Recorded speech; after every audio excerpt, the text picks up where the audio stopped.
Hello, hello, Sagittarius Collective. Ako po ito si James from James Tarot PH. Ito po ang inyong weekly reading para po sa inyo May 11 to 17. Alamin po natin naghihintay sa inyo para sa mga petsa na yan. But first, Sagittarius, ihanda mo na ang yung isang tanong para sa ating isang tanong, isang sagot. Kung meron po kayong pangmalakasang question, hawakan nyo po yan. At mamaya po, sasagutin natin yan sa dulo ng ating reading. So let's begin. Holy Spirit, Spirit Guides, ibigay po natin kay Sagittarius sa mga mensaheng dapat nilang malaman. Inhale and exhale. Your cards for the week. Ooh, beautiful. Siya nga pala mga mahal kong Sagittarius, maraming salamat po ha sa lahat po ng mga hindi nag-i-skip ng ads, nagla-like, nagko-comment. Malaking tulong po sa akin yan every time po na meron tayong libreng reading para sa inyo. Kaya po, keep on liking, keep on commenting, and thank you po for not skipping the ads. So, in the background of your reading, meron kang the Seven of Swords. Ngayong linggong ito, Sagittarius, ramdam ko na you are not trusting anybody pagdating sa ginagawa mo. Parang ayaw mong iasa sa iba, ayaw mong ipasa sa iba kasi nga parang wala kang ganong pinagkakatiwalaan. Kaya kung meron ka mang gagawin, ramdam ko dito hands-on ka. Ikaw yung punong abala, ikaw talaga yung nandoon, in charge or to supervise, no? Ramdam ko dito na you are taking things into your own hands at ayaw mong ipasa na lang kung kani-kanino yung progress ng isang bagay. Kung talagang kahit sa pinakamaliliit na detalye, talagang tinututukan mo, binubusisi mo, hindi ka palagay eh. Yun narinig ko dito, hindi ka palagay sa aksyon ng iba or sa talent ng iba. Parang sabi mo, kailangan nandun ako. Kailangan ako yung gagawa. Kailangan ako yung nakatingin to make sure that everything is running smoothly sa ginagawa mo. Meron din po sa inyo, tinatawagan ka ng yung spirit guides na mag-isip ng makabagong paraan about something because yung mga ginagawa mo daw dati na strategy, medyo kailangan nang i-update. Kailangan na maging makabago nang sa ganon ay magkaroon ng makabagong outcome. Okay? So, in your core energy, you have the 8 of Wands. Dalawa po ang 8 ninyo, 8-8, telling you of an abundance energy. And you have the power this time to make things happen. Kaya siguro talagang punong abala ka, ikaw ang nakatutok, ikaw ang nakasupervise because may power ka ngayon para maging maganda ang outcome ng mga bagay-bagay. Meron din pong paglago, abundance, prosperity, growth sa mga ginagawa mo. Makakaasa ka na successful yung mga pinaghihirapan at merong pagyabong, merong pagdami, may pagdoble. Congratulations. So, with the 8 of Wands in your core energy, sinasabi dito na kung meron kang inaasikaso ngayon, bibilis na yan. Okay? Mabilis yung resulta, mabilis na andar, mabilis sa development. Kung dati parang nakatenga or nakahimpil, asahan mo this time that it will go smoothly and running fastly than before.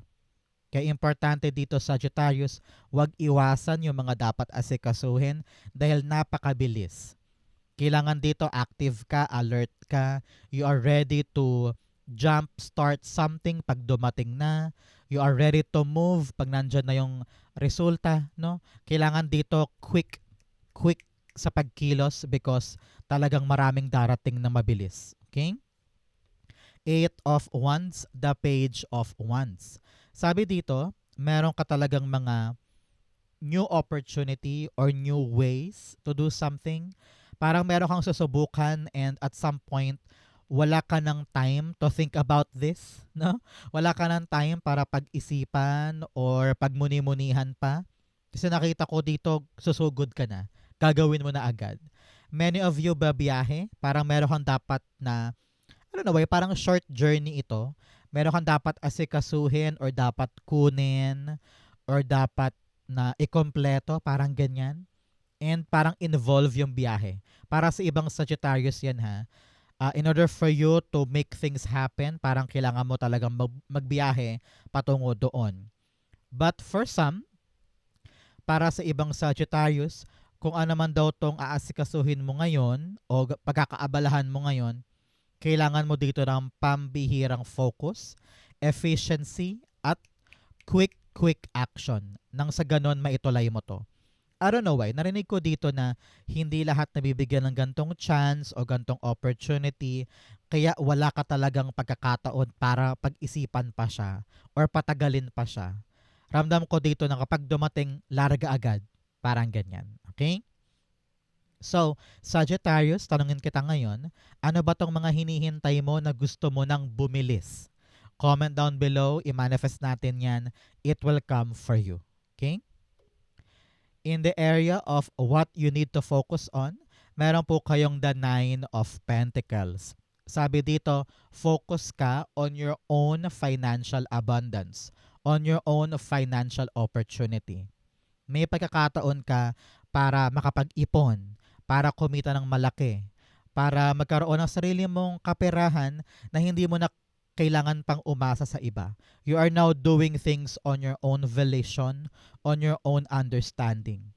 Example, this week, balak mo nang palaguin yung YouTube channel mo or Facebook page mo. Ngayon, meron ka ng sarili mong kita, parang ganyan. O kaya, ngayong linggong ito, balak mo nang simulan yung iyong halo-halo stand. O balak mo nang magbenta ng barbecue tuwing 6 p.m. No? You are now doing things para magkaroon ka ng sarili mong pera. Maging financially independent ka. Nang sa ganon, mabili mo na yung gusto mo, hindi mo na kailangang umasa pa sa iba, or manghingi ng pabor sa iba. Ngayon, you are now doing a very, very action-oriented at sabi mo, gusto ko magkaroon ako ng para sa akin. I want to build the life for myself at meron kang resources para simulan yan. No? So ngayon ramdam ko dito, you are building your own empire. For many of you, sinasabihan ka rin na i-enjoy mo ang buhay na meron ka.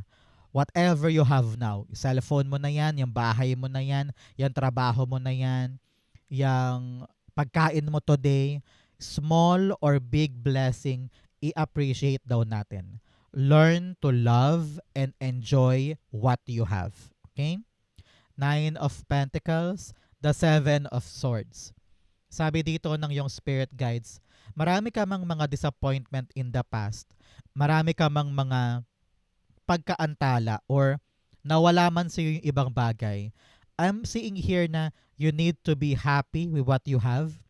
You need to be grateful kung ano man yung meron ka ngayon. Kasi kung ano man yung meron ka ngayon, magagamit mo yan para ibangon ng sarili or ipatayo nga yung empire na gusto mong ipatayo for yourself. You have everything that you need. Ang kailangan mo lang buksan ang mata mo para makita mo na, ay, pwede kong gamitin to. Ay, pwede kong mapadoble to. Pwede kong mapalago to. Parang ganyan. So, you don't need outside validation. You don't need the approval of everybody. Do it on your own and you will be very, very happy when the time comes. Okay? So, Sagittarius, kwentuhan time tayo. Ano yung mga dream job mo dati na akala mo doon ka pupunta versus ano yung trabaho mo now? No? Example, dati akala mo mag-artista ka pero now ikaw ay nagkatrabaho sa isang bangko, halimbawa. So, ano yung magkaiba dati na ngayon you will realize na much better pala ako now kaysa sa dream job ko noon? Comment down below po. In the area of what you need, meron po kayong the Chariot card. You need to move forward. Ramdam ko dito, meron ka ng dapat itulay na bago sa buhay mo. Pagkakataon din to para iwanan yung mga kaiwan-iwan na wala ng magandang dulot sa'yo. No? Narinig ko rin dito na some of you ay talagang babiyahe. Either going to a different place, different country. Baka ngayong linggong ito, yung biyahe mo talaga, makuha mo na yung visa mo, makuha mo na yung ticket mo.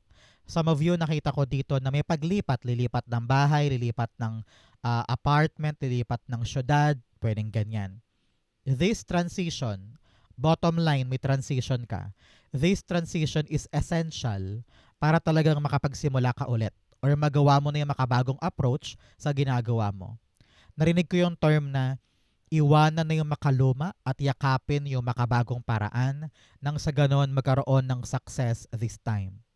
Chariot card, the Eight of Pentacles. You have 888, talaga namang you're abundant, you're lucky, you're powerful this time. Meron sa inyo magmo-move ng career, lilipat ng ibang trabaho, lilipat ng ibang career path because nakita mo na kaya ko. And dito ako swak. Dito pasok yung credentials ko. Naramdam ko na dito ka uunlad at magiging successful. For many of you, may promotion akong nakita or pagtaas ng sweldo. Congratulations. Merong nakakita ng yung skill set. Merong naka-appreciate ng iyong mga pinaghihirapan. At dito ka tunay na mag-excel at aandar forward. Congratulations. In the area of what's affecting your current energy, meron kang the Ten of Cups. Dito, pinaprioritize mo, Sagittarius, yung family wish mo. Gusto mo nang lumigaya, gusto mo nang lumaya, gusto mo nang maabot yung pangarap mo for yourself and for your family. Kaya nung pag dumating itong magandang balitang ito na napakabilis, hindi mo akalaing nandyan na agad, you really need to embrace it. Try mo lang, subukan mo lang, huwag mong sayangin yung chance kasi alam mong, nakikita mo na, na-visualize mo na, this will give me the opportunity para ibigay sa family mo yung magandang buhay or katuparan ng mga wishes mo for them. No? I don't know why nakita talaga ako dito ng paglipat ng bahay or paghahanap ng new property na talagang doon masaya kayo, maligaya kayo at matagal nyo na tong winish. Talagang tulungan kayo buong pamilya para matupad tong wish na to. At wala kang sasayangin na oras, wala kang sasayangin na pagkakataon dahil alam mong kayakap-yakap ito at ayaw kong palagpasin. Parang ganyan. Okay? Ten of Cups, the Hanged Man. Yes, you've been contemplating for a very long time. Parang sabi mo ngayon, naintindihan ko na kung ano talaga yung kaligayahan for myself. Matagal ka rin na tenga, Sagittarius. Meron sa inyo matagal na tenga, matagal na walan ng trabaho, or matagal na talagang na-stuck sa isang bagay. Pero nakita ko dito na may darating sa yung opportunity na hindi ka na-stuck, hindi ka na matatenga, at meron ka ng bagong pagkakaabalahan. Very enlightening ito para sa'yo. And you will realize na parang, ito pala talaga yung para sa akin. Hindi ko na kailangan panghinayangan pa yung mga nasayang noon. Ngayon nakita ko dito with the flower sa kamay, talagang may bagong pag-asa para sa'yo, may bagong pintuan, bagong opportunity na magpapaligaya sa'yo at sa pamilya mo. Napakaganda for you. I-claim mo yan.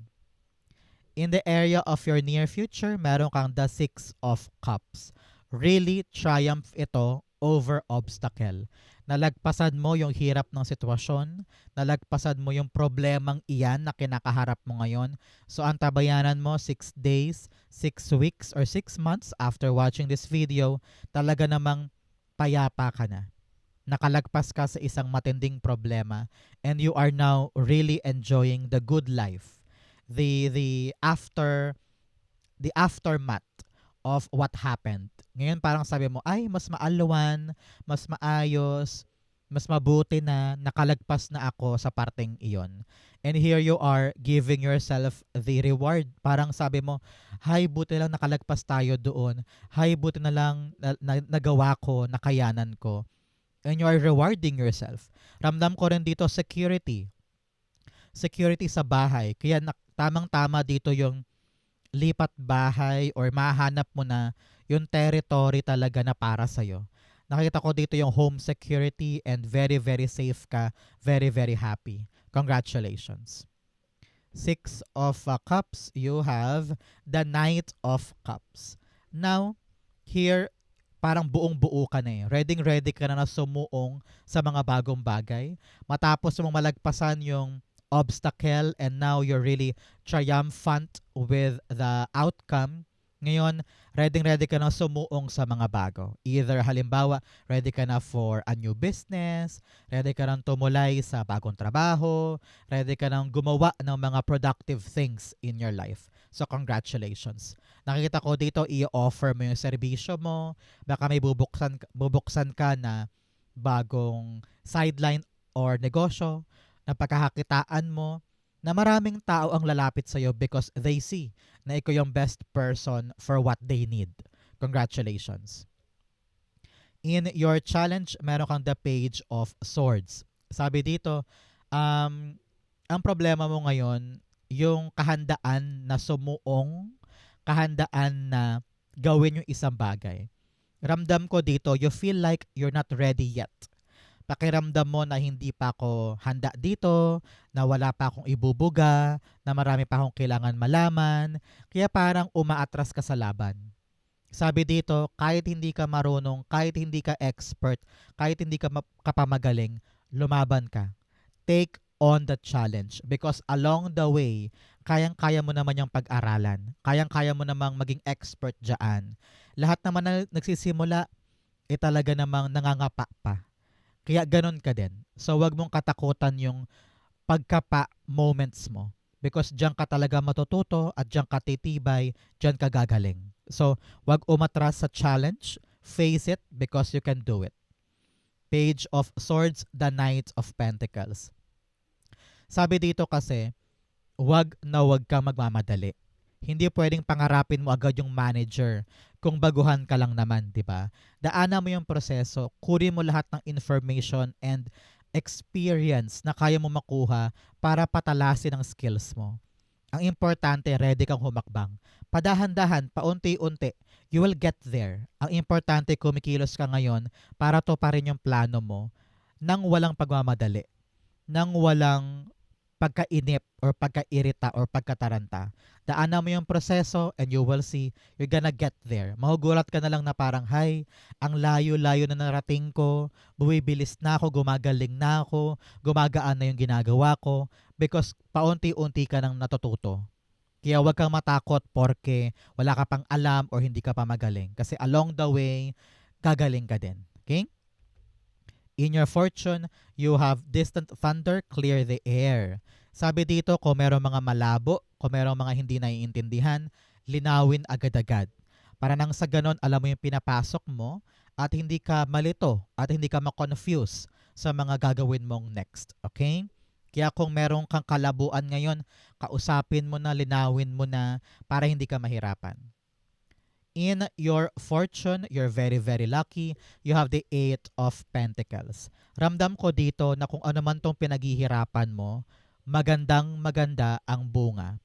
Feeling ko, mag-exceed nito yung outcome kaysa sa inaasahan mo.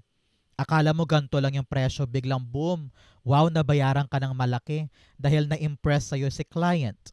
O kaya, biglang dami yung customer mo, naabot mo agad yung quota for the week, no? So dahil sa dedication and hard work mo, someone saw what you're doing at na-appreciate nila itong hard work na ito. Many of you, nakita ko promotion. Kung meron po sa inyo nag-manifest ng bagong trabaho, meron kang bagong pagkakaabalahan ngayon at talagang swak na swak sa'yo. For other Sagittarius dyan, this week, nakakita rin ako ng paggaan ng trabaho mo. Kung dati parang ang hirap-hirap pagsabay-sabayin, pagod na pagod ka, magulo si boss, parang ganyan. Pero ngayon, medyo magaan. Maganda ito. Okay naman sa work, running smoothly lahat, walang aberya, and you're enjoying your time. Congratulations. The Eight of Pentacles, the Four of Swords. Talagang panatag ka, makakapagpahinga ka dito. Walang mahirap, walang rush, walang obstacle masyado. Everything is running smoothly. Kaya ramdam ko dito yung kapanatagan ng puso mo because yung pinaghihirapan, may pinapatunguhan at meron kang nakikitang visible na development. Kaya kitang-kita ko dito na wala ka ng pangamba, wala ka ng agam-agam, everything is running smoothly para sa'yo. Congratulations. Narinig ko rin dito na meron kang dinasal, no? Nagdasal ka ba for a job? Nagdasal ka ba for a raise? It's coming for you. Congratulations. In your divine messages, meron kang show the world the real you. Ipakita mo kung sino ka nang walang pagtatago, walang pagpapanggap because the right people will appreciate the real you. Okay? In your divine messages, meron po kayong the Hanged Man. Sabi dito, huwag kang bara-bara-bara sa mga ginagawa mo. Kailangan maliwanagan mo ng utak na parang, okay, ito yung mangyayari, ito yung gagawin, ito yung outcome, go. Kailangan malinaw muna bago ka gumalaw. Kasi pag malabo, baka mahirapan ka lang or baka sumuko ka lang, baka umatras ka lang. Kaya importante, Sagittarius, before we do something, kailangan clear muna sa mind para nang sa ganon, alam mo yung purpose, alam mo yung gagawin mo. Hanged Man, the Magician card. Kung marami mang pagkatenga before, marami kang mga naranasan na stuck energy or walang nangyayari, sabi dito, mawawala na yung stuck na yan, mawawala na yung pagkatenga na yan dahil magagawa mo na this time. Makakahanap ka na ng tamang timpla, tamang aksyon para ma-accomplish mo yung mga dapat mo ma-accomplish this week. You are the magician. You can make things happen and you can succeed in everything that you do. Maniwala ka lang na kaya mo, makakahanap ka ng tamang diskarte. Maniwala ka lang na posible to, malalagpasan mo yan. Okay? In your outcome, bigyan mo na kita ng fortune cards. You have fire, strong emotion, passionate love or hate. Sabi dito, gamitin mo yung alab sa puso mo para ma-accomplish mo yung mga gusto mo. You have fly, a period of ill health and depression. Sabi dito, kailangan talaga alagaan ng sarili. Kung kailangan magpahinga. Huwag kang papadala sa pressure ng iba. Paratilihin mong balanse ang stress mo at huwag mong didibdibin lahat ng bagay para hindi ka mahirapan. You have rabbit, too much concern with sexual matters. Sabi dito, kung kaya ni lalaki, kaya ni babae. Huwag mo masyadong isipin yung gender roles at mga limitasyon mo. Kaya mo kahit ano. You have August o mga Sagittarius. Meron ba kayong special occasion pag Agosto? Halimbawa, birthday ni kapatid, ni partner, ng magulang, or ng anak. O may anniversary no pag Agosto. Kung yes po, ibig sabihin this reading is for you. Pero kung wala naman po, sabi dito, talaga namang meron kang milestone pagdating ng Agosto. Congrats po. So, ang outcome mo, Sagittarius, from May 11 to 17, you have the 3 of Wands. May darating. May darating na bagong bagay, kaya be alert, be ready talaga namang this is something beautiful and very, very exciting para sa'yo. Matagal mo rin tong hinintay, matagal mo rin tong inasahan, and this time around darating na. Time na for you to make a choice, to stand up. Panahon na for growth and expansion. Meron talaga akong nakita sa inyo babiyahe this week. 3 cards are telling me talagang meron kang pupuntahan, meron kang transition, meron kang gagawin talaga namang it can change your life for the better. Congratulations. The 3 of Wands, the Page of Swords. So, antabayanan nyo po, text, chat, email, or GC, may darating talagang magandang balita na magpapaandar sa'yo forward. This is the go signal to begin something or to embrace something new. Congratulations po, may pag-abante na, darating na yung hinihintay na tawag, text, at kumpirmasyon. Congratulations. So Sagittarius, dumako na tayo sa yung isang tanong, isang sagot. Close your eyes. Isipin mo na yung question mo. Sasagutin natin yan. Inhale and exhale the answer to your question. You have the Page of Swords, the 4 of Cups, and the 9 of Swords. At the bottom of your deck, meron kang the 2 of Swords. Panahon up for you, Sagittarius, to make a choice. Pinapayuhan ka na, mag-decide ka na, mamili ka na. Alam ko na medyo takot ka na tumulay kasi itong bagong darating na to ay parang hindi siya yung inaasahan mo or hindi talaga siya yung gusto mo, no? Na parang ayaw mo lang sayangin yung chance kaya parang you're very, very hopeful pa din kung papasukin ko ba talaga to, yayakapin ko ba talaga to, pipiliin ko ba talaga to, or aatras ako. Ngayon, ramdam ko dito na para makapag-decide ka na, kalkalin mo yung impormasyon, no? Mag-research ka, no? Magtanong-tanong ka rin sa paligid kung gaano ba kaganda, kung gaano ba ka-applicable at kaswak sa'yo itong bagong darating. Para malusaw na yung mga agam-agam mo at takot mo. You really need na armasan ang sarili mo ng impormasyon. Tanungin mo, maghanap ka ng mga taong may ganito din para makita mo na, ay, sige nga, parang applicable sa akin yan. Ay, may concern pala sa ganong aspeto, sige, tignan ko. So, wag kang makontento lang na, ay, ayoko niyan. Ay, sa iba mo na lang ibigay. Kalkalin mo muna. Tignan mo muna. Para nang sa ganon, mawala tong mga negative thinking mo dyan. Nakita ko dito, panahon talaga sa'yo to make a choice. concrete decision ito, hindi nakabase sa ibang tao, hindi nakabase sa dikta ng ibang tao. Ikaw talaga ang magde-decide. Because nakita ko dito na you will see the promise or you will see the opportunity na ito na maaring pumabor sa'yo. At dito na malulusaw yung mga kalituhan sa'yo. Okay? Kung ang question mo yes or no, the answer is yes.